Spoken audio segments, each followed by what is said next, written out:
Hello everyone welcome करुचे आ गोटे नुआ ब्लॉग को चलतु देखा आम घरे केते टाइप रो फूल गछ होइछे। स्टार्टिंग तो यहाँ डालिया गछ, सेकेंड 2 नंबर यहाँ दुदुरा गछ पिंक कलर रो, थर्ड वन यहाँ आई थिंक यहाँ पलाश कि गंधराज जना नहीं, फूल फुटिले कहबी। ये हूँ बड़ टगर, देन बड़ टगर पर नेक्स्ट ये छोट टगर गछ, छोट छोट टगर, देन यहाँ व्हाइट कलर अरख फूल, देन यहाँ मरून कलर टाइप रो मंदार देखा स्लाइट पिंक रेड, बाकी यहाँ मरून कलर रो, देन ये लाइट ब्लू कलर अपराजिता फूल, देन यहाँ pink colour Mandar.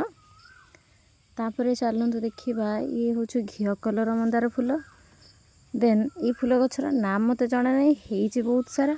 Yellow colour सूर्यमुखी टाइप रो, देन यहाँ पिंक रोज, रेड व्हाइट रोज, लाइट पिंक रोज एटा, then आसला काठमल्ली गछ।